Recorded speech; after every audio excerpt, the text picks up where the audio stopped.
we left off, you left off on page 76 in the AA Big Book yesterday, right? You were going to do 76 through 84, correct? Which is the 10th step, the Yes, 76 to eighth yes. and it's eight and nine, right? Steps 8 Yes. and 9. Okay, so let's do this. Let's read so put that up, Matt. And we're going to do steps 8 and 9. And then thank you, Matt. 76 through 84. We're going to put a link up to it for you guys right now. You can follow along in the big book. We're going to read about steps 8 and 9 this very minute. Where's Jeff? Is he in here? Jeff from Yeah, California. Jeff's in here. Where is he? I don't see him. And then you unmute him. Jeff, where are I'm you? open to page 77. I'm okay. Turn your camera on. Okay, well, I turned it on Oh, you already. can't. I turned it no, off. yeah, Okay, hold on, yeah. hold on. Hang it. No, No, you're I'll right. get. I didn't turn it on. No, I can't. You can't turn it on because Okay, gotcha. now you can turn it Okay, is it on now? on. No.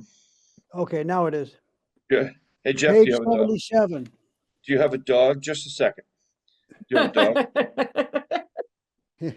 What are you laughing at? This is a serious meeting and there's no goofing around in here. Okay. 76. Okay, Aaron. So we're doing Aaron. We're going to give Aaron the instructions on steps 8 and 9 right now. Okay. Everybody's going to follow along with your big book. Now, have you ever heard of a big book thumper? People that thump on the big book, it sounds like this. Okay, there you go. Okay, Aaron, try not to fall off your sheet. So start reading, Aaron. You're going to start reading it. Now we need more action. Third paragraph down. Now we need more Aaron alcoholic. Now we need more action, without which we find that faith without works is dead. Let's look at steps 8 and 9. We have a list of all persons we have harmed and to whom we are willing to make amends. We made it when we took inventory. We subject ourselves to a drastic self-appraisal. Now we go out to our fellows and repair the damage done in the past. We attempt to sweep away the debris which has accumulated out of our effort to live on self-will and run the show ourselves. If we haven't the will to do this, we ask until it comes. Remember, it was agreed at the beginning we would go to any lengths for victory over our alcohol. Probably there are still some misgivings. As we look over the list of business acquaintances and friends we have hurt, we may feel diffident about going to some of them on a spiritual basis. Let us be reassured. To some people, we need not and probably should not emphasize the spiritual feature on our first approach. We might prejudice them. At the moment, we are trying to put our lives in order, but this is not an end in itself. Our real purpose is to fit ourselves to be of maximum service to God and the people about us. Stop right there. Okay. All right, Jeff, you want to comment on what we just read? Yes, that is so wonderful. Our real purpose is to fit ourselves, Jeff Alcoholic, our real purpose is to fit ourselves to be of maximum service to God and the people about us. And that, I believe sometimes we can lose that when we're going about these amends. Because we say, well, am I doing the amends? I mean, that was the big hurdle to get over. No, what was the purpose of all of that? And the purpose is right there. Our real purpose is to fit ourselves to be of maximum service to God and the people about us. Yeah. And another thing too. Why is that? Why do we have to be of maximum service to people about us and to God? What do you Well, think? because that's the only way we can properly align our minds with the spirit of the universe, the spirit of God, love, everything. That's the only way we can do it. And why do we have to do that? Because we have to do it. The only way we can do it is to figure what amends we need to make and then go out and make them. Why do we have to align? Here's my question though. Why do we have to, and everybody, this is your question. Okay. Why do we have to align ourselves with the spirit of the universe and with God. Why do alcoholics have to do that? Why? Because we tried to control it and we couldn't. We couldn't. That's why we were giving our alcoholism and turning things over to God and living in His will, because there is no other way. We've proven we can't do it. Mm-hmm. There you go. Alcohol, they almost they personify alcohol. They almost consider alcohol an entity, that it thinks for itself. It climbs into your body and takes over like a demonic spirit. I mean, I Mm-hmm. think it's so they don't really say it in here, but I mean, and how many of you felt, raise your hand, how many of you felt while you were drinking and when you started to sober up that you were being released from demonic spirits? Anybody beside feel that? I fucking felt it. Took a while. I felt you feel the relief, but you Took a feel while. like, God, this is like, I felt like it was invasion of the body snatchers. I thought that I was Mhm. taken over by something.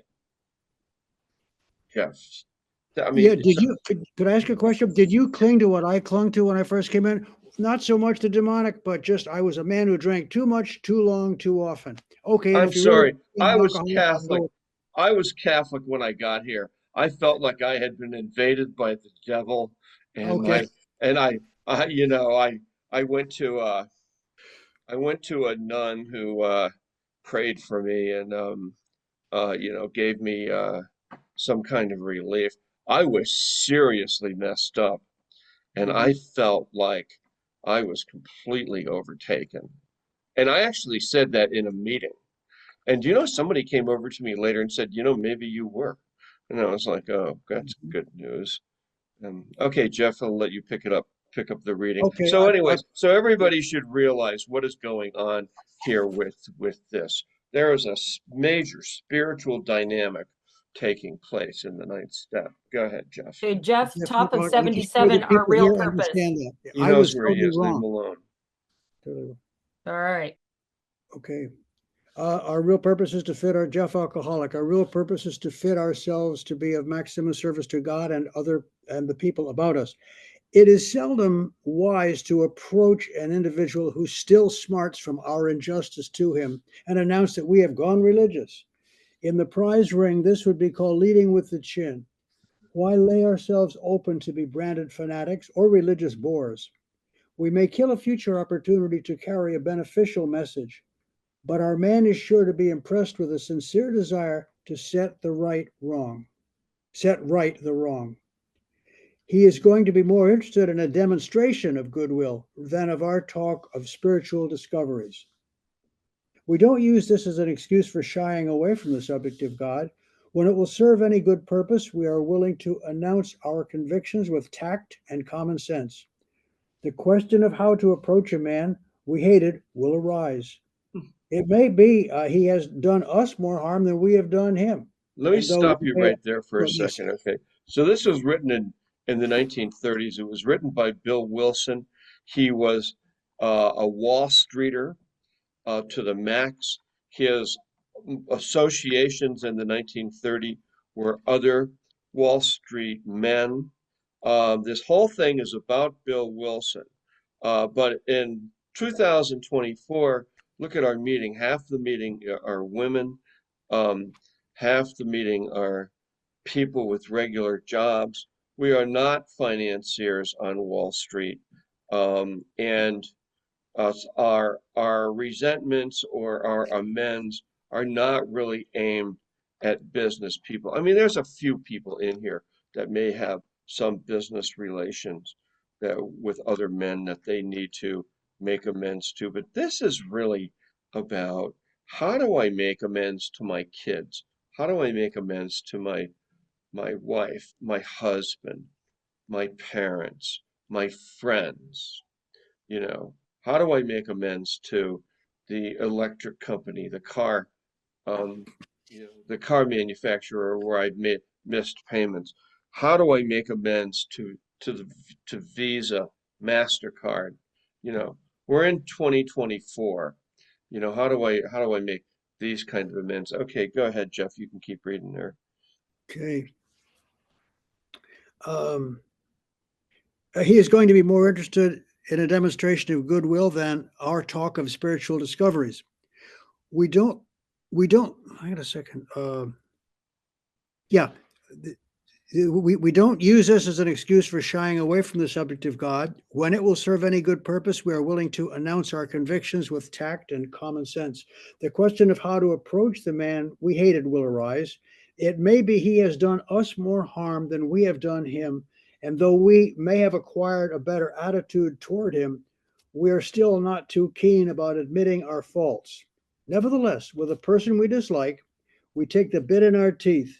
It is harder to go to an enemy than to a friend, but we find it much more beneficial to us. We go to him in a helpful and forgiving spirit, confessing our former ill feeling and expressing our regret. So I want to say one thing there. He talks about taking the bit in our teeth. Remember, this is written in the 1930s. Though Henry Ford was still pumping out Model Ts, America was, at least 50% of the country or more was not, they were not driving automobiles. They were riding horses, bit in our teeth. It's like, Yep. so we have to look at the times. I mean, Bill Wilson lived in New York City, so he had a telephone, running water, he had a brownstone, um, and he had electricity. But not everybody in America in the early 1930s had uh, electricity, running water, or sanitation. In fact, Hoover had they just started with all the reclamation programs, with all the dam. I mean, the Hoover Dam wasn't even built yet, Right, you right. know. So, they were trying to get electricity into rural America. So we have to recognize the times this was written. I mean, this was written 40 years after the Civil War. So, I mean, I realize it's really old, but the feeling, the idea is there. We have to look at the sentiment. You want to say anything about this, uh, Jeff, what you just read? Yeah, the beauty of that's Jeff Alcoholic. That's the beauty of this program. It was written back when I remember as a kid, you heard on the radio, "Let's all live better electrically." This was a big deal. And We pictures of don't Ready remember Killer, one of that, the Jeff. billboards. He'll be coming soon. As old as this is more modern than tomorrow, and that's the beauty. This is age old. Save our lives, save the lives of other people. Stuff. It works. It works. Okay. And um, Where's Aaron? Aaron, raise your hand. I'm sorry, I lost you. okay, Where'd she go? I can't. yeah. I was going to have you pick up the reading again, Aaron. Oh, Oh, she's there back. she is. Okay. Go ahead, Aaron. Okay, where did you leave off, Jeff? Sorry. I had to go pee really quick. You're under no condition? No peeing in the middle of your step. Okay, where did we leave off, I Jeff? have no idea. I'm asking Jeff. Where'd you Oh. leave off, Oh, Jeff? yeah, under no Yeah, condition that's on what I page thought. Okay. 77, last Yep, paragraph. okay, got it. Under no So, okay, condition do we criticize such a person or argue. Simply we tell him that we will never get over drinking until we have done our utmost to straighten out the past. We are there to sweep off our side of the street, realizing that nothing worthwhile can be accomplished until we do so, never trying to tell him what he should do. His faults are not discussed. We stick to our own. If our manner is calm, frank, and open, we will be gratified with the result. In 9 cases out of 10, the unexpected happens. Sometimes the man we are calling upon admits his own fault, so feuds of years standing melt away in an hour. Rarely do we fail to make satisfactory progress. Our former enemies sometimes praise what we are doing and wish us well. Occasionally, they will offer assistance.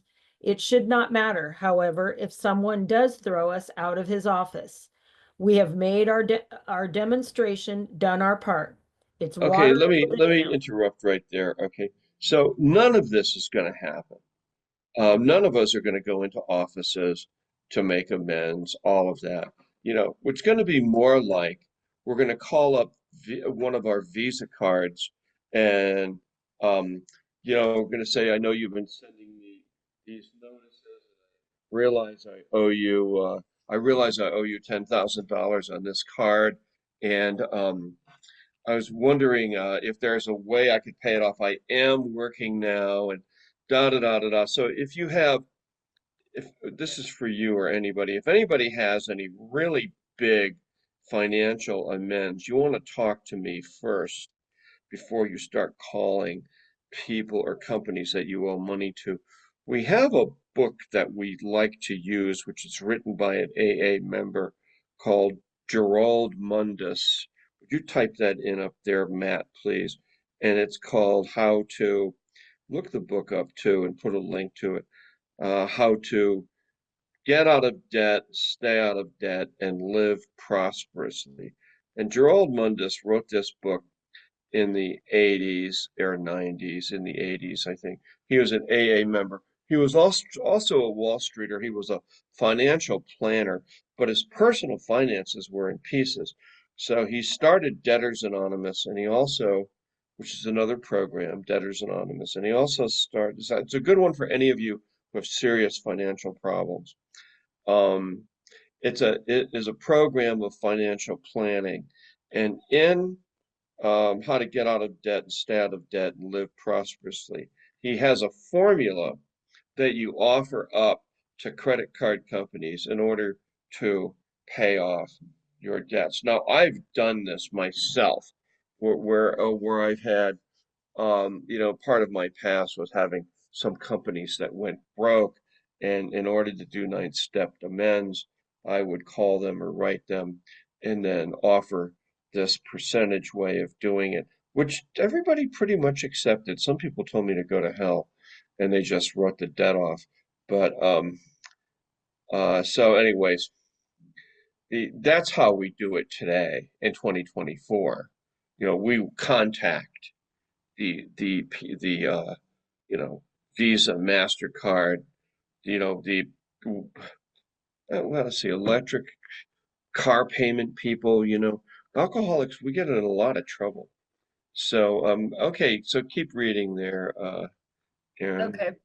Rarely do we fail to make satisfactory progress. Our former enemies sometimes praise what we are doing well and wish us well. Occasionally, they will offer assistance. It should not matter, however, if someone does throw us out of his office. We have made our, oh, I read all that, sorry. Most alcoholics owe money. We do not dodge our creditors, telling them what we are trying to do. We make no bones about our drinking. They usually know it anyway, whether we think so or not. Nor are we afraid of disclosing our alcoholism on the theory it may cause financial harm.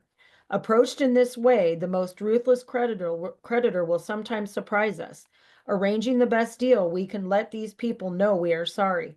Our drinking has made us slow to pay. We must lose our fear of creditors no matter how far we have to go, for we are liable to drink if we are afraid to face them. Perhaps we have committed a criminal offense which might land us in jail if it were known to the authorities. We may be short in our accounts and unable to make good. We have already admitted this in confidence to another person, but we are sure we would be imprisoned or lose our job if it were known. Maybe it's only a petty offense, such as padding the expense account. Most of us have done that sort of thing. Maybe we are divorced and have remarried, but haven't kept up the alimony to number one. She is indignant about it and has a warrant out for our arrest. That's a common form of trouble too. Although these reparations make innumerable forms, there are some general principles which we find guiding, reminding ourselves that we have decided to go to any lengths to find a spiritual experience. We ask that we be given strength and direction to do the right thing. We'll No just matter. stop there for Uh-huh. another second. So first of all, there is no such thing as debtor's prison in the United States, and Bill mentions that. So I don't know from his time if people were thrown in prison for debt, but that is not true, and it's less true today than it ever was. Um, if any one of you are having serious financial problems, you can always find somebody in AA to talk to who has worked through this, or if you're part of this group, you can certainly talk to me about it because I've worked through all of this and did the DA program and became pretty much a master at paying off debt and negotiating the best deal, which the book also talks about. As far as like, child support in men, you can there are ways to cut deals there too. You can talk to your lawyer or the courts or whatever before they do come and arrest you and throw you in jail. If, there are charges out there. A lot of alcoholics sober up and then look around and then they get pulled over for a traffic stop and then they get thrown in jail because they have warrants out on who the hell knows what. So it's always good to find it. You can always call the court, and say, "Do you guys have warrants out on me?" Now, that doesn't mean they're not going to send somebody over to your house right away. What they're going to do is they're going to say, "Yep, we have this warrant, we have this warrant, and you need to kind of take care of them." At which point you can take care of it. You can get a lawyer and, get that person to help take care of it. You can also, get a public defender if it's criminal. There's all kinds of ways to deal with things, but we get so jammed up and so frightened that we don't do anything. Have you heard about this, Jeff?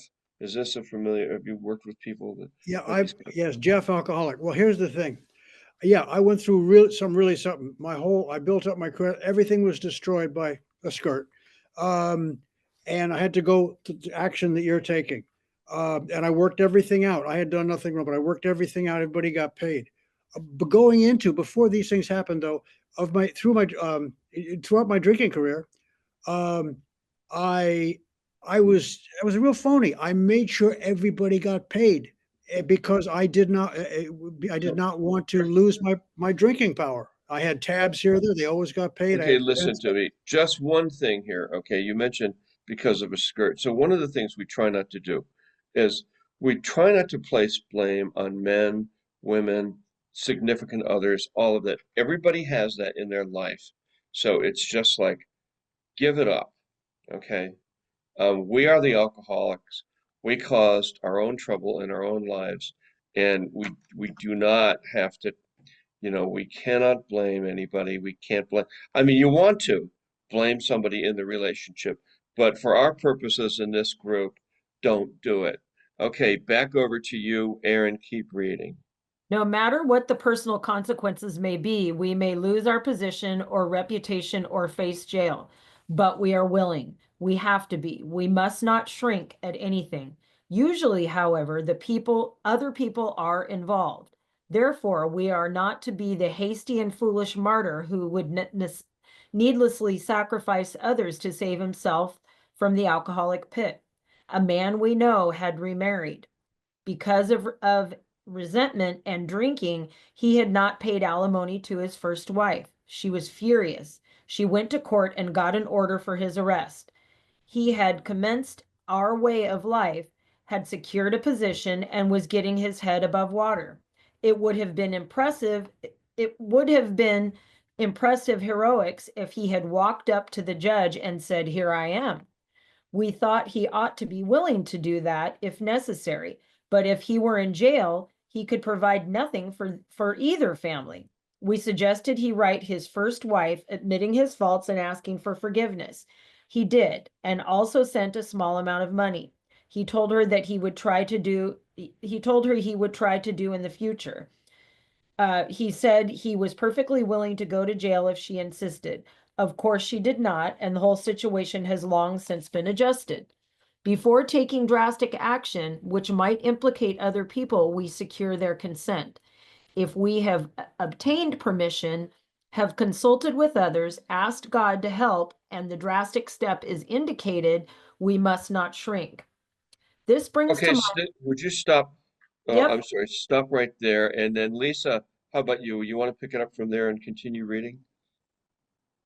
Can you do it? Yes, I'm just, what was the sentence that we started with? usually other people are involved. Oh, I'm sorry. This brings Yeah. to mind a story about one of our friends. While drinking, he accepted a sum of money from a bitterly hated business rival, giving him no receipt for it. He subsequently denied having received the money and used the incident as a basis for discrediting the man. He thus used his own wrongdoing as a means of destroying the reputations of another. In fact, his rival was ruined. He felt that he had done a wrong he could not possibly make right. If he opened that old affair, he was afraid it would destroy the reputation of his partner, disgrace his family, and take away his means of livelihood. What right had he to involve those dependent upon him? How could he possibly make a public statement exonerating his rival? After consulting with his wife and partner, he came to the conclusion that it was better to take those risks than to stand before his creator guilty of such ruinous slander. He saw that he had to place the outcome in God's hands, or he would soon start drinking again, and all would be lost anyhow. He attended church for the first time in many years. After the sermon, he quietly got up and made an explanation. His action met widespread approval, and today he is one of the most trusted citizens of his town. This all happened years ago. The chances are that we have domestic troubles. Perhaps we are mixed up with women in a fashion we wouldn't care to have advertised. We doubt if in this respect, alcoholics are fundamentally much worse than other people, but drinking does complicate sex relations in the home. After a few years with an alcoholic, a wife gets worn out, resentful, uncommunicative. How could she be anything else? The husband begins to feel lonely, sorry for himself. He commences to look around in the nightclubs or their equivalent for something besides liquor. Perhaps he is having a secret and exciting affair with the girl who understands. In fairness, we must say that she may understand, but what are we going to do about a thing like that? So A man stop for 1 second here. So, I mean, now in 2024, it's all it's pretty much equal, men cheating, women cheating. This was slightly sexist overly sexist on Bill's part, but I mean, MTV put together a television show called Cheaters, and who's watched that? Anybody? They're always catching them. Yeah, I know. Cassie likes it. I'm like, you scumbag! What? How could you do that? Okay, so anyways, it's even Steven here. Go ahead, Lisa. Keep reading. Okay. A man so involved often feels sorry. A man so involved often feels very remorseful at times, especially if he is married to a loyal and courageous girl who has literally gone through hell for him. Whatever the situation, we usually have to do something about it. If we are sure our wife does not know, should we tell her? Not always, we think. If she knows in a general way that we have been wild, should we tell her in detail? Undoubtedly, we would admit our fault. She may insist on knowing all of the particulars. She will want to know who the woman is and where she is. We feel we ought to say to her that we have no right to involve the other person. We are sorry for what we have done, and God willing, it shall have not be repeated. More than that, we cannot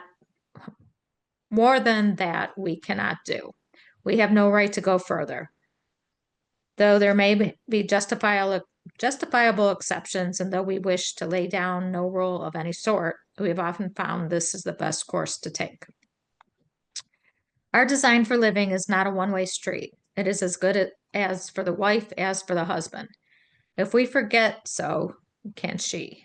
It is better, however, that one does not needlessly name a person upon whom she can vent jealousy. Perhaps there are some cases where the utmost frankness is demanded. No outsider can appraise such an intimate situation. It may be that both will decide that the way of good sense and loving kindness is to let bygones be bygones. Each might pray about it, having the other one's happiness uppermost in mind. Keep it always in sight that we are dealing with that most terrible human emotion, jealousy. Good generalship may decide that the problem will be attacked on the flank rather than the risk face-to-face combat. If we have no such complication, there is plenty we should do at home. Sometimes we hear an alcoholic say the only thing he needs to do is keep sober. Certainly he must keep sober, for there will be no home if he doesn't. But he is yet a long way from making good to his wife or parents for whom years he is so shockingly treated. Passing all understanding is the patience mothers and wives have had with alcoholics. Had this not been so, many of us would have no homes today, would perhaps be dead. I'm sorry, my glasses are so fogged up, I can't see. Stop for a second. So a lot of this, the divorce rate in the 1930s was pretty low. Now it's astronomical. The other thing too is that people seem to go through a lot more. I mean, you'll find in sometimes, and some alcoholics have just like, it is a, it's like insane. I mean, Jerry Springer show was all about it. There's just madness out there, and people sometimes can have these things resolved, other times not. But the one thing that we're really trying to focus on here is, um, who do I need to make amends to, and what do I need to say?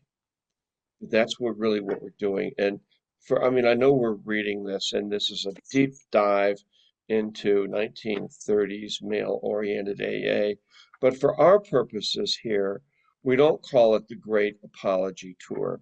This is more about amends. And what is an amend? Some people have done research back just into that word, kind of amending of the ways, amending of, fences. So we're trying to do as much amending as we can, given each of our situation. And sometimes it's just to let the person know that through our drinking, I know that I've damaged you and caused some real problems, and I'd like to do whatever it is that I can do in order to make amends to you. If there's anything I need to do, for you, would you tell me? Outside of money and other things, sometimes, it's so bad that the person will just say, just stay the hell out of my life. I never want to hear from you again. And then we have to deal with that. That's often the case in AA in modern day times. Sometimes not.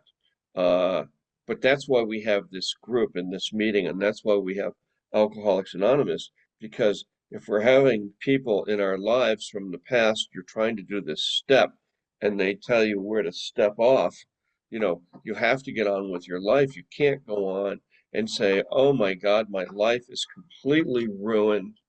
I've lost everyone and everything. I will never, I will never have a successful life again. That is patently false. Alcoholics and Alcoholics Anonymous turn their lives around with or without, their friends from the past or family, and have very, very successful lives. And this meeting is an example of that. Hey, Cassie, you want to pick up the reading? Can you do it from where you are? Go ahead. All right. Hi, everyone. Cassie, alcoholic. Where are we at, perhaps? You're asking. I don't know. Page 82, the alcoholic is like a tornado roaring his way. Oh, that through the- part. Okay, I love that part. Okay, thank you. Sorry, Jen. I just got distracted with the talk. The alcoholic is like a tornado roaring his way through the lives of others. Hearts are broken. Sweet relationships are dead. Affections have been uprooted. Selfish and inconsiderate habits have kept the home in turmoil. We feel a man is unthinking when he says that sobriety is enough. He is like the farmer who came up out of his cyclone cellar to find his home ruined. To his wife he remarked, "Don't see anything the matter here, Ma. Ain't it grand? The wind stop flowing? I want to Yes, interrupt there's you there for a second. So this was written during the great tornadoes of the plains of the 1930s. And for those of you that don't know, the wind started blowing all across the American plains and destroyed everything. Actually, PBS did a series on it, and that's what he's referencing there. Okay, go ahead. Yes, there is a long period of reconstruction ahead. We must take the lead. A remorseful mumbling that we are sorry won't fill the bill at all.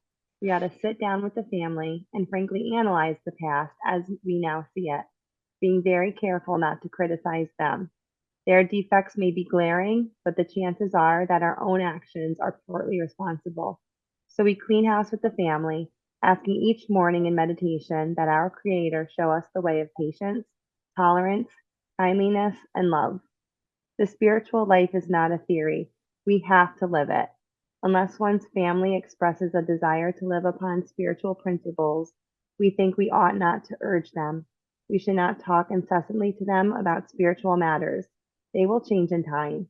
Our behavior will convince them more than our words. We must remember that 10 or 20 years of drunkenness will make a skeptic out of anyone. There may be some wrongs we can never fully right. We don't worry about them if we can honestly say to ourselves that we would right them if we could. Some people cannot be seen. We send them an honest letter, and there may be a valid reason for postponement Stop it. in some Get over cases. here. But we don't delay it if we can be avoided. We should be sensible, tactful, considerate, and humble without being servile or scraping. As God's people, we stand on our own feet. We don't crawl before anyone. And then the promises. If we are painstaking about this phase of our development, we will be amazed before we are halfway through.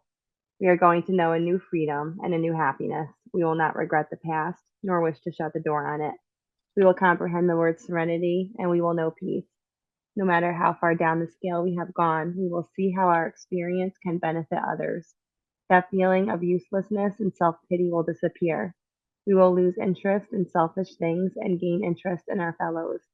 Self-seeking will slip away. Our whole attitude and outlook upon life will change. Fear of people and of economic insecurity will leave us. We will intuitively know how to handle situations which used to baffle us. We will suddenly realize that God is doing for us what we could not do for ourselves.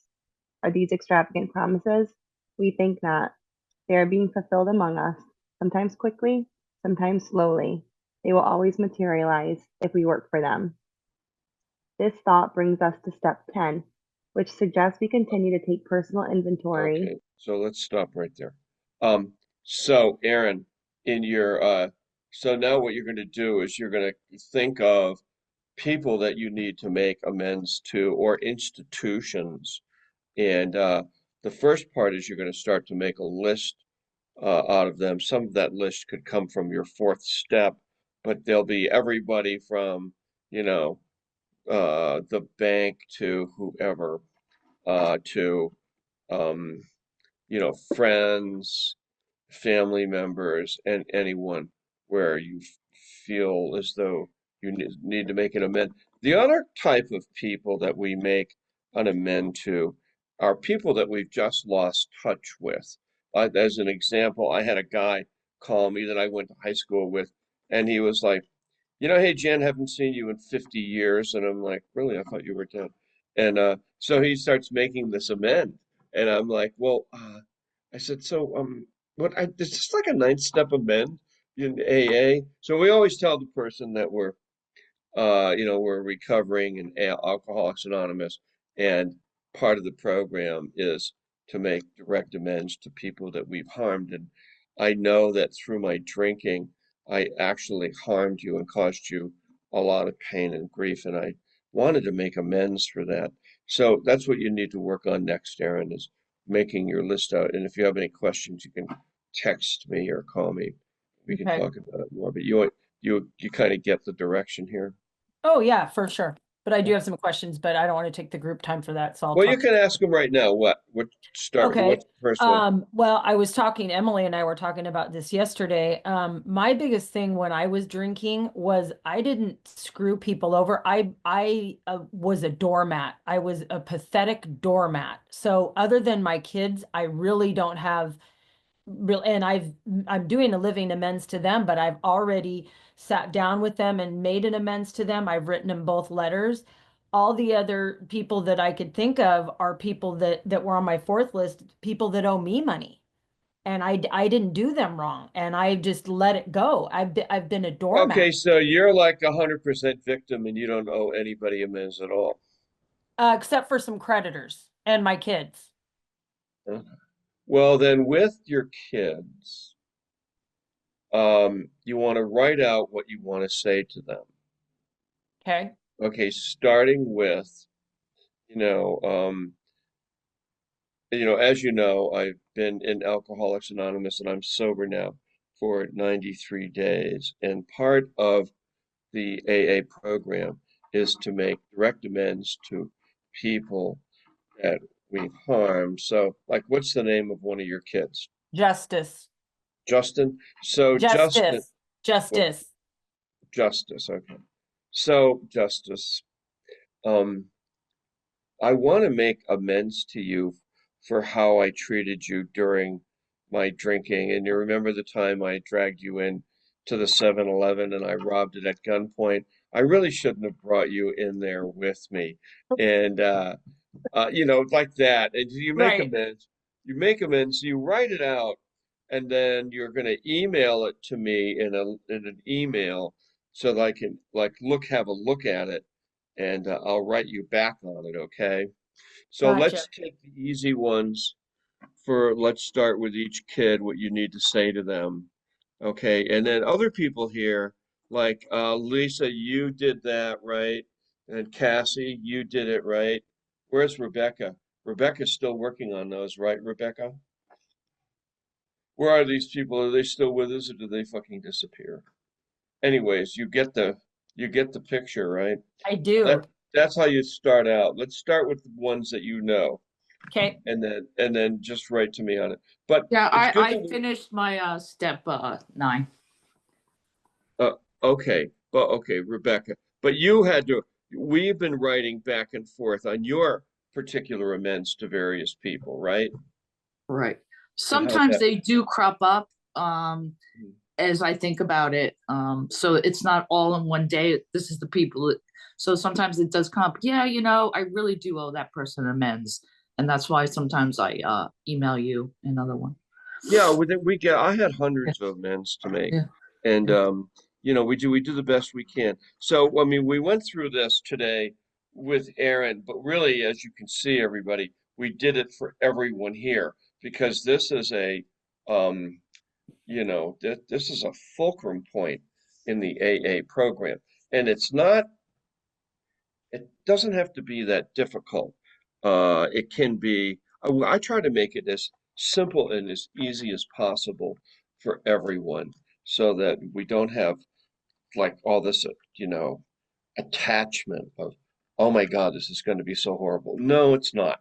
We can make it so that it can be relatively good. All right, so where's Matt? Is he still here? Hey, Matt, you want to lead us in the Serenity Prayer? Yeah, sure. Mad alcoholic. God, grant me the serenity to accept the things I cannot change, courage to change the things I can, and wisdom to know the difference. All right, this meeting is officially over. Anybody who's new here, if you have any questions about AA or this meeting, I mean, this is how this meeting goes every day. You can unmute, raise your hand, ask. Don't ask me about your assignment from yesterday. We'll get to it tomorrow. Okay. So yeah. Jeff Alcoholic. No, wait, Jeff, I want to. I just want to say, I'm on the new people here. Just a second. So hey, Tara, how about you? How'd you like today's meeting? You're still with us, right? I am. Yeah, no, this is awesome. Thank you so much for letting me join. Well, you're welcome to come. Come for 5 days in a row. Okay, see how you Yes, like it. That would be Absolutely. my suggestion to you. All Okay, right. thank you. Yep. And who else is here? It's new. Hey, Brent. So how'd you like today's meeting? This one was very busy, but it's what we often do. Brent, alcoholic, great meeting, different format than all the other meetings that I'm used to. So much appreciative of how this one is set up. Sure, and you're welcome to come if you think you might want to do this. Just come for 5 days, and we will put you to work. Cinda in New Mexico, how are you? How are you feeling with 5 days? Any good? I'm feeling okay. Well, Um, here's the deal. Just come for 5 days if you like, and then we'll put you to work. Did I talk to Kathleen yet? No. Okay, Kathleen in Pennsylvania. How about you? How are you feeling there, and how'd you like today's meeting? I like to get to everybody who's new. I think I think it's very helpful. It was a different format, like you said, and it was helpful for walking through the steps. Since I don't have a sponsor right now, it was helpful for like. Well, here's the deal. If you come to this meeting for 5 days, we will put you to work. We'll give you reading assignment, writing assignment. We'll sponsor you. We'll take you through the whole program in about a month, month and a half. So this is the meeting where your dreams come true. Okay, thank you. All The only right. thing is I just have to figure out the timing. I have a child that I have to take care of, and this is kind of a crucial time to be with him. But Well, I'll Cassie, figure here, it out. wait, let's hear from Cassie. Cassie has a 3-year-old. Cassie, Yep, I do. and It's tell a her hard time. Well, you wait, you I mean, I manage it. bathe Don't them. talk her out of I it, for God's sakes. How do you manage it? You do. I make sure he doesn't drown while he's in the bath. It's bath time. It's bath time, yeah. And then he's now sleeping right now. But yeah, it's challenging, but it's doable for me. No, Cassie, you've been doing this for how many months? I don't know, 2, Like 3. 3 months? No, she's here every day. When she's taking care of her child, she lets us know, and then we leave her alone, and then she just works her way through all the 12 steps. She makes it look like a piece of cake. Okay, I will try to do that and just let you know in advance because I may have to be like in and out with him. Yeah, But that's perfectly fine. She okay, does it all the time. okay, Yeah, Every time I ask her, "Oh, can you tell another mom how you do it?" She says, "Yeah, it's a nightmare." I'm like, yeah. "No, don't say that." You know, No, right? I will say you guys are wonderful with it because sometimes you unmute me and it's like he's screaming his head off in the background and I'm like, I can't talk right now, I'm sorry. And then you're like, okay, no problem. yeah, So that's No, you are kids are all you're forced to be moms can wonderful come with with me. kids, dads can come with kids, right? I appreciate it. This is I yeah, just need this ability. So thanks for all talking to right. me. But, 8 days, yeah, and you just come, okay? okay, Don't d- don't don't let that stop you. We're okay, yeah, perfectly that's an fine. excuse sometimes. You should see when the dogs start barking on Thursday. You heard me yelling at the dog twice today by accident. Sorry. I know. If ever people are yelling at. All right. All right. So who else do we miss here? Cinda, Thank you for Brent. listening, though. I gotta go, unfortunately. 100%. Glad you're here. Yep. See you tomorrow. We're here Thanks. every day, same bat time, same bat channel. And in it. That's an interesting name. Hey, in it. How are you? That's an old-fashioned name right there. And where are you calling from? And how long have you been sober? I bet where are you from? The deep south, from the west, from New England? It must be from the Rocky Mountain West.